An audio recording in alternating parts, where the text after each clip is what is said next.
కురుక్షేత్రం ఆ పేరు వినగానే మనకు గుర్తొచ్చేది ఒక మహాసంగ్రామం. కాని ఆ యుద్ధానికి, ఆ కథకు అసలు ఈ లోకంలోనే అతిపెద్ద ఇతిహాసం పుట్టడానికి ముందు ఒక అద్భుతం జరిగింది. బ్రహ్మాండమంతటి జ్ఞానాన్ని తనలో ఇముడ్చుకున్న ఒక మహర్షి దాన్ని ప్రపంచానికి అందించాలని సంకల్పించిన ఒక దివ్యమైన క్షణమది. సో ఈరోజు మనం ఆ అద్భుతమైన ప్రయాణంలోకెళ్దాం. అసలు ఆ మహర్షి సంకల్పమేంటి, ఆయనకు సహాయం చేయడానికొచ్చిన ఆ దివ్య లేఖకుడెవరు, వాళ్ళిద్దరి మధ్య కుదిరిన ఆ వింత ఒప్పందం, ఆ ఒప్పందంలో దాగి ఉన్న ఒక మహాత్యాగం, వీటన్నిటినీ దాటుకుని ఆ ఇతిహాసం ఎలా పుట్టిందో అన్ని వివరంగా చూద్దాం. కథ ఇక్కడే మొదలవుతుంది. ఊహించుకోండి, హిమాలయాల్లో ఒక పవిత్రమైన గుహ.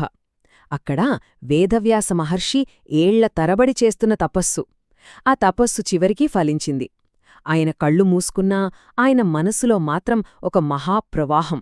అదే మహాభారతం. ధర్మం, అధర్మం, త్యాగం, మోహం, అసలు మనిషి జీవితంలో ఉండే ప్రతి ఒక్క భావోద్వేగాన్ని, ప్రతి కోణాన్ని ఆయన తన మనోనేత్రంతో చూసేశారు. అది ఒక కథ కాదు, ఒక జ్ఞానసముద్రం.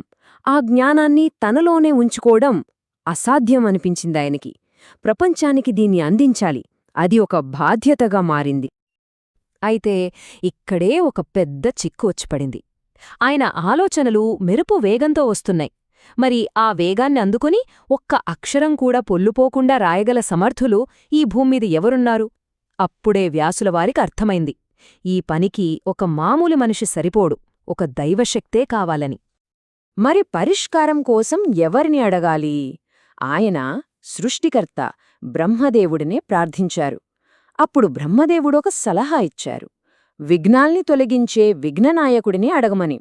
అంతే, వ్యాసమహర్షి వెంటనే తన తపశ్శక్తినంతా కూడగట్టుకుని గణపతి కోసం ధ్యానంలో కూర్చున్నారు. వ్యాసులవారి ఆర్తిని, ఆ ప్రార్థనలో ఉన్న శక్తిని గణపతి అందుకున్నాడు. ఒక్కసారిగా ఆ గుహంతా ఒక దివ్యమైన కాంతితో నిండిపోయింది. ఆ వెలుగులోంచి సాక్షాత్తు విఘ్నేశ్వరుడే ప్రత్యక్షమయ్యాడు. వ్యాసుడు తన కోరికను విన్నవించాడు. వినాయకుడు సరేనన్నాడు, లేఖకుడిగా ఉంటానని ఒప్పుకున్నాడు. కానీ కథ ఇక్కడే ఒక మలుపు తీసుకుంది. గణపతి ఊరికే ఒప్పుకోలేదు. ఆ మహర్షి మేధస్సును, పట్టుదలను పరీక్షించేలా ఒక పెద్ద షరతు పెట్టాడు. గణపతి ఏమన్నాడంటే, మహర్షి, నేను రాయడం మొదలుపెడితే నా కలం ఒక్క క్షణం కూడా ఆగడానికి వీల్లేదు. చూశారా, ఎంత కఠినమైన షరతు! కాని వ్యాసుడు కూడా సామాన్యుడే కాదుగదా.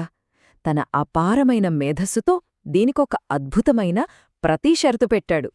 స్వామీ, తప్పకుండా, కాని మీరు నేను చెప్పే ప్రతి శ్లోకం యొక్క అర్థాన్ని పూర్తిగా జీర్ణించుకున్న తర్వాతే రాయాలి అని. ఇది కేవలం ఒక ఒప్పందం కాదనమాట. ఒకవైపు ఆలోచనా ప్రవాహం, మరోవైపు లేఖన వేగం. ఈ రెండింటి మధ్య జరిగిన ఒక దివ్యమైన పరీక్ష. వ్యాసులవారి ప్రతి షరతు ఎంత తెలివైందంటే, కొన్ని క్లిష్టమైన శ్లోకాల అర్థం చేసుకోవడానికి గణపతికి కొంత సమయం పడుతుంది కదా. ఆ కాస్త సమయంలో వ్యాసులవారు తర్వాతి శ్లోకాల్ని కూర్చోడానికి అవకాశం దొరుకుతుంది. చూశారా, మేధస్సు అంటే ఇది. సరే, ఒప్పందం కుదిరింది. వ్యాసుడు చెప్తున్నారు, గణపతి రాస్తున్నారు. ఆ వేగం మామూలుగా లేదు, ఒక దివ్యమైన వేగం. ఆ స్పీడ్కి గణపతి చేతిలో ఉన్న ఇనుప గంటం కూడా తట్టుకోలేక పగిలిపోయింది. అయ్యో, ఇప్పుడేంటి పరిస్థితి? మహాభారత రచన ఇక్కడితో ఆగిపోతుందా? కాని గణపతి ఒక్క క్షణం కూడా ఆగలేదు. ఆ మహత్కార్యానికి ఎలాంటి ఆటంకం రాకూడదని ఒక గొప్ప త్యాగానికి సిద్ధపడ్డాడు. వెంటనే ఆలోచించకుండా తన దంతాలలో ఒకదాన్ని టక్కున విరిచేశాడు. దాన్నే కలంగా మార్చుకుని మళ్లీ రాయడం మొదలుపెట్టాడు. ఎక్కడా అంతరాయం లేదు. జ్ఞానం కోసం, ఒక కర్తవ్యం కోసం తన సౌందర్యాన్ని, తన అహాన్ని కూడా త్యాగం చేశాడు వినాయకుడు. అందుకే ఆ రోజునుండి ఆయనకు ఏకదంతుడు అనే పేరు వచ్చింది. అంటే ఒక్కదంతం గలవాడని. ఇది ఎంత గొప్ప ప్రతీకో కదా. ఇక అడ్డంకులన్నీ తొలగిపోయాయి. ఒకవైపు మహర్షి దివ్యవాక్కుల నుండి జ్ఞానం గంగలా ప్రవహిస్తోంది.